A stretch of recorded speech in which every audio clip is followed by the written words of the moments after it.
Hello everyone, आप सभी का एजुकेशन राइज पर स्वागत अभिनंदन।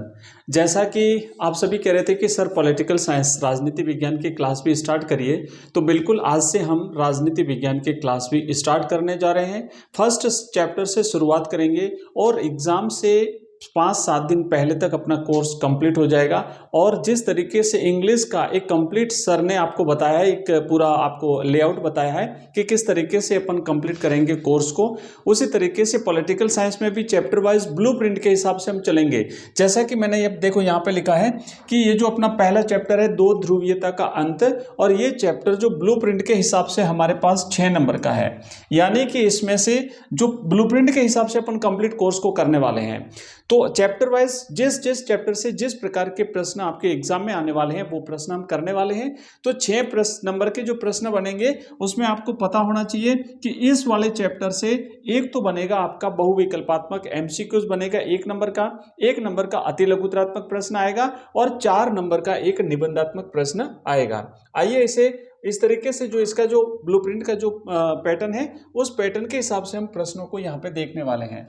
तो एक रहेगा एमसीक्यू, ध्यान रखना आपका 1 नंबर का, एक रहेगा अति लघुतरात्मक प्रश्न 1 नंबर का, और आपका एक रहेगा निबंधात्मक प्रश्न 4 नंबर का। तो इस तरीके से ये जो अपना पहला चैप्टर है राजनीति विज्ञान का दो ध्रुवीयता का अंत, ये चैप्टर हमारा बच्चों 6 नंबर का हो गया। तो इस तरीके से 6 नंबर के प्रश्न हम आज इस चैप्टर में कवर करने वाले हैं। और अगर आप सही ब्लूप्रिंट के हिसाब से, सही रणनीति के हिसाब से अगर तैयारी करते हैं तो निश्चित रूप से आप सफल हो जाएंगे, शानदार तरीके के आप शानदार नंबर ले आएंगे और शानदार तरीके से अपना परफॉर्मेंस एग्जाम में दे पाएंगे। आइए शुरुआत करते हैं। सभी प्रकार के प्रश्नों को देखेंगे, ऑब्जेक्टिव भी देखेंगे, अति लघुतरात्मक भी देखेंगे और निबंधात्मक भी हम देखने वाले हैं। तो पहला प्रश्न आपके सामने है बच्चों कि बर्लिन की दीवार कब गिराई गई थी। अब ऐसे आप सभी को पता होगा, बट इस प्रश्न से मिलते जुलते जो बाकी प्रश्न है वो भी हमें कवर करने हैं। बर्लिन की दीवार कब गिराई गई थी, बर्लिन की दीवार कब बनाई गई थी, बर्लिन की दीवार किस बात का प्रतीक थी, बर्लिन की दीवार का गिराया जाना किस बात का प्रतीक थी, इतने सारे प्रश्न इस प्रश्न से कवर होंगे। तो पहली बात तो यह है कि जो प्रश्न पूछा गया इसका डायरेक्ट आंसर क्या है। गिराने की बात करी है तो गिराई कब गई थी सभी को पता होगा, आंसर भी आप लोग देते जाइए। तो राइट आंसर है बच्चों 1989 में जो है वो इस दीवार को गिराया गया था। तो हमारा राइट आंसर हो गया ऑप्शन सी, 1989 में बर्लिन की दीवार को गिराया गया था। अब ध्यान रखना, अगर प्रश्न बनता है कि बनाई कब गई थी तो आपको याद होगा 1961 में जो है ये दीवार बनाई गई थी। और इस बर्लिन की दीवार को जो बनाया था तो इसने जर्मनी को 2 भागों में विभाजित किया था, है ना। जर्मनी को जो है इस दीवार ने 2 भागों में विभाजित किया था। एक था पूर्वी जर्मनी और एक था पश्चिमी जर्मनी। एक सोवियत संघ के समर्थक था और दूसरा अमेरिका का समर्थक था, और इन दोनों ने अपने हितों के लिए इस जर्मनी को विभाजित किया था।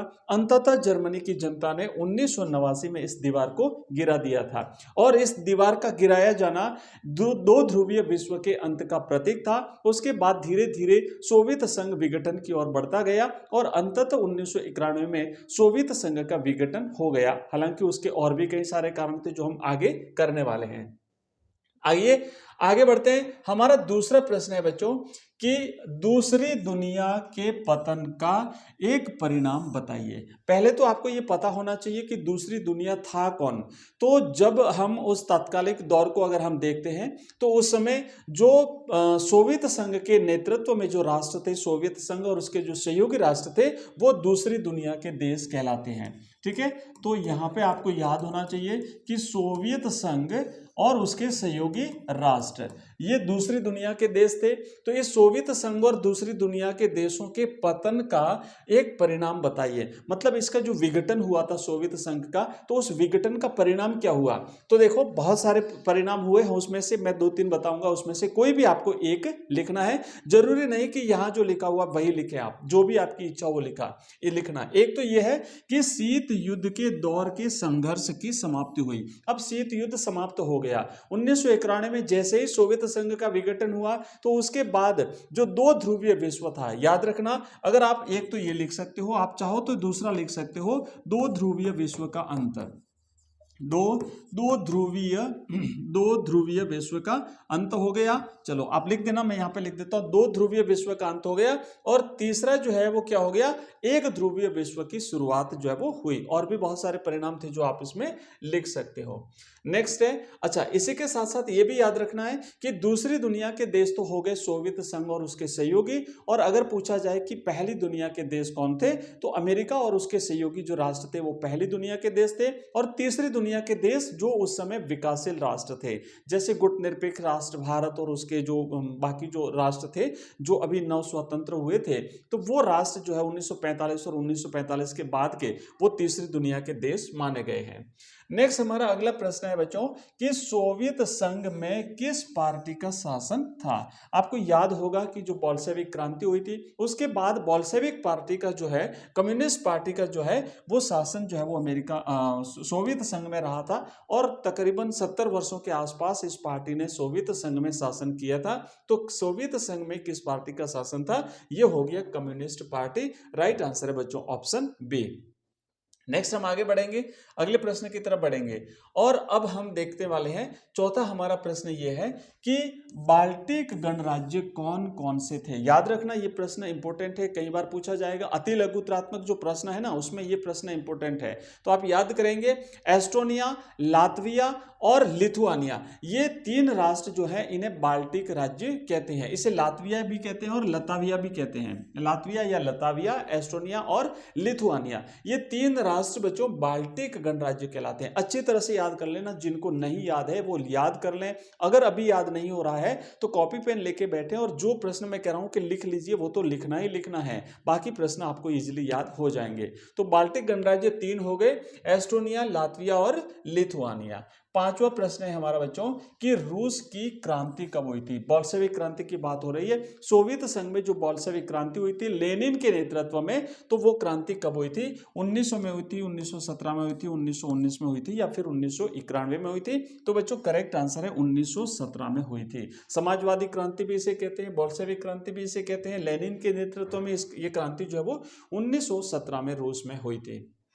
नेक्स्ट प्रश्न है हमारा अगला, छठा प्रश्न है कि सोवियत संघ के खेमे में शामिल देश क्या कहलाए। हालांकि इस प्रश्न को हम कर चुके हैं, हमने पिछला प्रश्न किया था। सोवियत संघ के खेमे में जो राष्ट्र शामिल थे वो दूसरी दुनिया के देश कहलाए, और जो अमेरिका के नेतृत्व में जो अमेरिकी खेमे में जो राष्ट्र थे वो पहली दुनिया के देश कहलाए थे, है ना। अमेरिका के नेतृत्व में जो थे वो पहली दुनिया, दूसरी दुनिया जो सोवियत संघ के नेतृत्व में थे, और तीसरी दुनिया जो गुट निरपेक्ष या विकासशील जो राष्ट्र थे, गुट निरपेक्ष या जो विकासशील राष्ट्र थे वो तीसरी दुनिया के देश कहलाए थे। चौथी दुनिया का कोई उल्लेख नहीं है।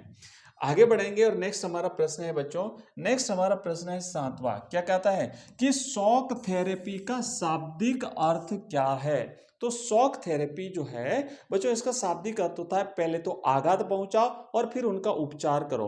मतलब पहले तो उन्हें तहस नहस करो और फिर उन्हें आर्थिक सहायता देकर के उनको फिर से जो है वो पटरी पर लाने का प्रयास करो। तो अब ये जो शॉक थेरेपी जब अपनाई गई तो सोवियत संघ और उसके जो सहयोगी राष्ट्र थे उनकी अर्थव्यवस्था को पूरी तरह से इस शॉक थेरेपी ने तहस नहस कर दिया था। वहां के जो उद्योग थे वो पूरी तरह से नष्ट हो गए थे, क्योंकि इससे पहले शॉक थेरेपी अपनाने से पहले सोवियत संघ के समस्त जो औद्योगिक इकाइयां थी उस पर सरकार का नियंत्रण रहता था। लेकिन बाद में जो है इन्हें निजी क्षेत्रों के लिए खोल दिया गया, उनकी अर्थव्यवस्था को बर्बाद कर दिया गया, निजी स्वामित्व को इसमें जो है वो इसमें अधिकार दिए गए। तो इस तरीके से इसने सोवियत संघ और विशेष करके रूस की अर्थव्यवस्था को बहुत हानि पहुंचाई थी। तो शॉक थेरेपी का अर्थ होता है आघात पहुंचा करके उपचार करना। नेक्स्ट है हमारा आठवां प्रश्न, बर्लिन की दीवार कब बनी थी। तो ये हम प्रश्न ये इसको कवर कर चुके हैं। बर्लिन की दीवार 1961 में बनी थी। लेकिन आपको इससे एक चीज इससे रिलेटेड और है वो याद रखना है कि क्यूबा मिसाइल संकट कब हुआ था। अगर मान लो प्रश्न बनता है तो 1960 में क्यूबा मिसाइल संकट हुआ था। ठीक है, क्यूबा मिसाइल संकट हुआ था 1960 में। सोवियत संघ ने क्यूबा जो अमेरिका के पास में स्थित था वहां पे मिसाइलें तैनात करी थी और एक एक बार जो है वो तीसरे विश्व युद्ध की स्थिति पैदा हो गई थी, लेकिन किसी कारणवश वो स्थिति टल गई थी। तो राइट आंसर है 1961 में। 1961 में बर्लिन की दीवार को खड़ा किया। 1960 में क्यूबा मिसाइल संकट हुआ। 1962 में भारत और चीन का युद्ध हुआ। 1991 में सोवियत संघ का विघटन हुआ और 1989 में जो है वो बर्लिन की दीवार को गिराया गया था। आइए आगे बढ़ते हैं। नेक्स्ट प्रश्न हमारा रहेगा बच्चों 9वां प्रश्न, और 9वां प्रश्न है कि सोवियत संघ का किससे टकराव बना रहता था। तो सोवियत संघ का 1945 से लेकर के, जब से द्वितीय विश्व युद्ध समाप्त हुआ तब से लेकर 1991 तक लगातार अमेरिका के साथ इसका संघर्ष बना रहता था। तो राइट आंसर रहेगा अमेरिका, और इसी दौर को जो है वो शीत युद्ध के नाम से जाना जाता है। आइए आगे बढ़ते हैं अगले प्रश्न की तरफ। राइट आंसर है इसका ऑप्शन सी है। नेक्स्ट हमारा प्रश्न है 10वां कि सोवियत संघ कितने गणराज्यों को मिलाकर के बना था। तो सोवियत संघ बच्चों 15 गणराज्यों को मिलाकर के बना था। तो राइट आंसर रहेगा इसका ऑप्शन सी 15 गणराज्य। अगला हमारा नेक्स्ट प्रश्न है 15 गणराज्य याद रखना है कि रूस की मुद्रा का नाम क्या है। तो रूस की जो करेंसी है, रूस की जो मुद्रा है, उसे रूबल कहते हैं। सही जवाब है ऑप्शन सी। नेक्स्ट हमारा अगला प्रश्न है बच्चों 12वां कि सोवियत संघ में 1991 के तख्ता पलट में किसने महत्वपूर्ण भूमिका निभाई थी। 1991 से पहले वहां पे मिखाइल गोर्बाचोव सोवियत संघ के राष्ट्रपति थे, और मिखाइल गोर्बाचोव सोवियत संघ के अंतिम राष्ट्रपति थे। ध्यान रखना अगर प्रश्न बनता है तो मिखाइल गोर्बाचोव जो है वो राष्ट्रपति थे 1985 से लेकर के 1991 तक। और इन्होंने क्या किया था कि वहां पे कुछ सुधार की नीतियां अपनाई थी। ये प्रश्न भी हम करेंगे, पेरेस्ट्राइका और वो दोनों जो इनकी जो नीतियां थी उसको हम आगे करने वाले हैं। इंपॉर्टेंट है, उसको भी याद रखना है। तो ये मिखाइल गोर्बाचोव, लेकिन बोरिस येल्त्सिन जो है, बोरिस येल्त्सिन ने इनका तख्ता पलट कर दिया था। और उसके बाद जो रूस बना था, है ना, क्योंकि सोवियत संघ का तो हो गया विघटन, और उसके बाद जो रूस बना था तो रूस के पहले राष्ट्रपति बने थे बच्चों बोरिस येल्त्सिन। तो आपको याद रखना है बोरिस येल्त्सिन ने तख्ता पलट में महत्वपूर्ण भूमिका निभाई थी। मिखाइल गोर्बाचोव को राष्ट्रपति पद से हटवाया था और खुद राष्ट्रपति बन गए थे। 13वां प्रश्न है मिखाइल गोर्बाचोव कब कम्युनिस्ट पार्टी के महासचिव बने थे। तो ये 1985 में बने थे बच्चों। 1985 से लेकर के 1991 तक जो है ये रहे थे 6 साल तक जो कम्युनिस्ट पार्टी थी, कम्युनिस्ट पार्टी के महासचिव, और उसके बाद जो ये राष्ट्रपति भी रहे थे।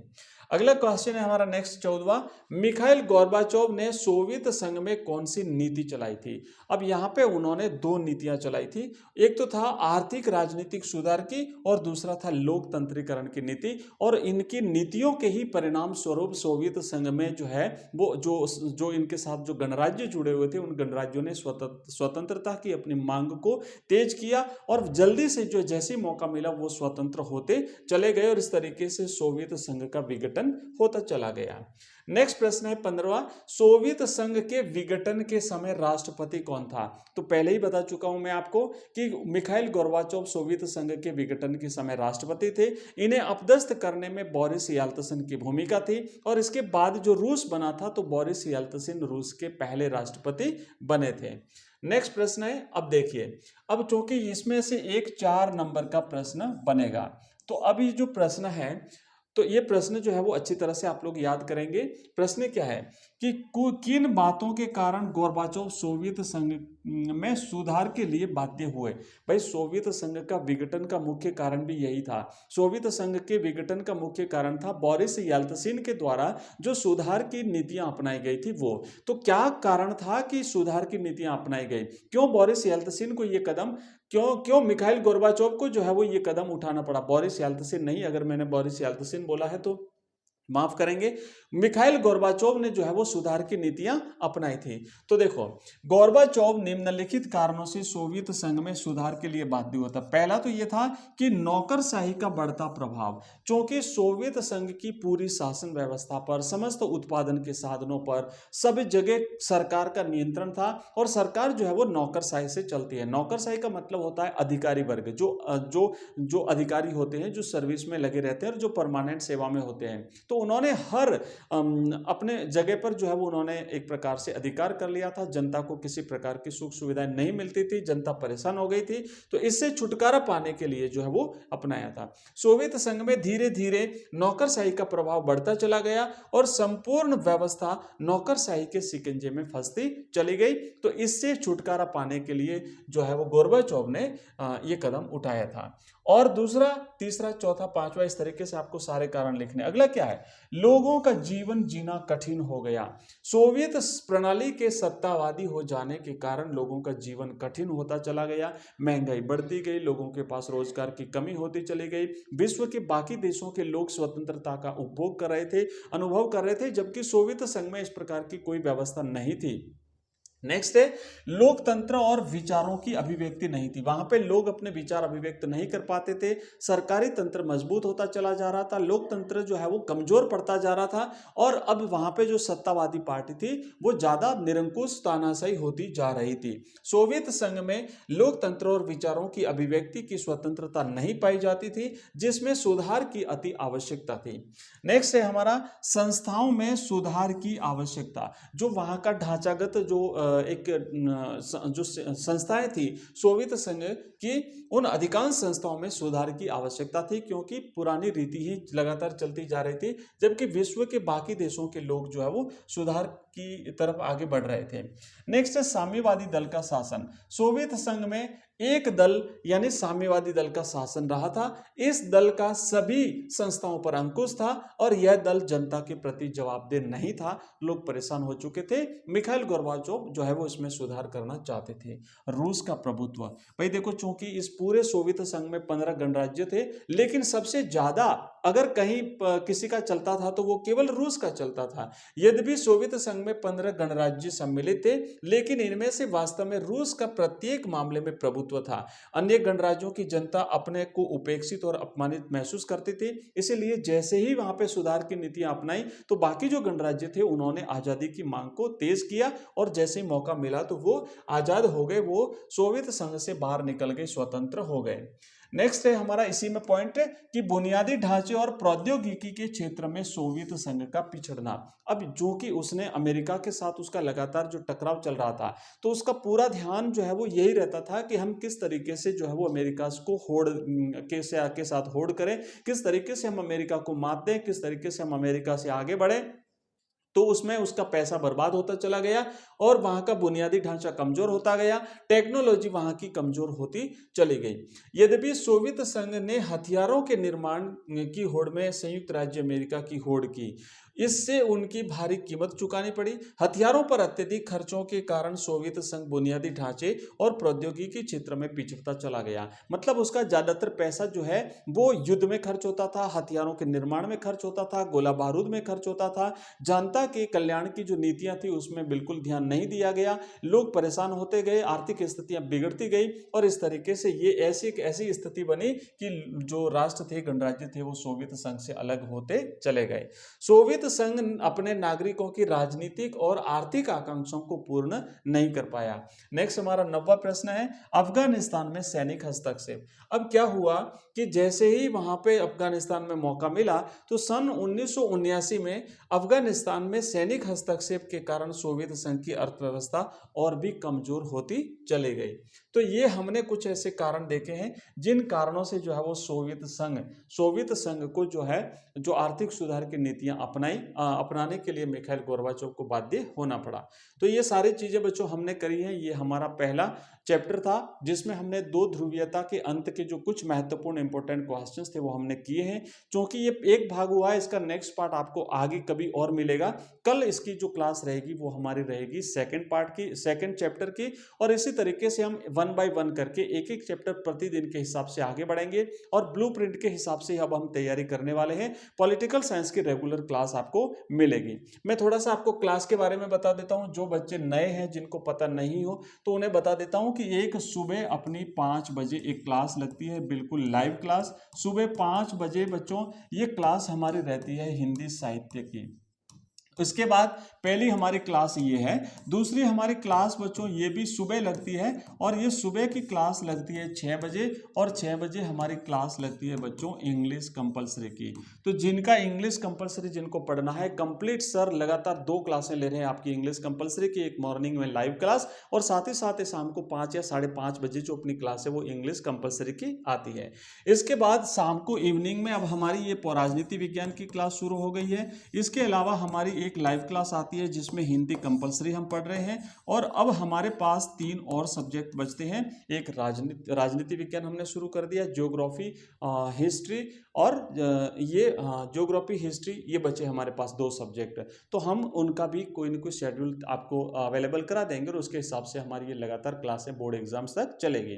तो अभी आज की इस क्लास में बस इतना ही बच्चों, फिर मिलेंगे अगली क्लास में। अगर आपका कोई क्वेरी हो, कोई प्रश्न हो, कुछ भी आपका अगर कमेंट हो तो कमेंट बॉक्स में बिल्कुल आपका स्वागत है, लिखेंगे, हम आपको रिप्लाई भी देंगे। और आपको ज़्यादा से ज़्यादा इस क्लास को दोस्तों के साथ शेयर करना है, जो भी आपके सहपाठी मित्र हैं उन तक क्लास को शेयर करेंगे। आपका complete course free of cost हम यहाँ पे करा रहे हैं। भंवरलाल जी सर आपके लिए बहुत ज़्यादा मेहनत करके इंग्लिश की आपकी 2 क्लासें लगातार अवेलेबल करा रहे हैं। शाम को आपको इंग्लिश की क्लास भी मिलेगी और इंग्लिश कंपलसरी की मॉर्निंग में भी आपको लाइव क्लास मिलेगी।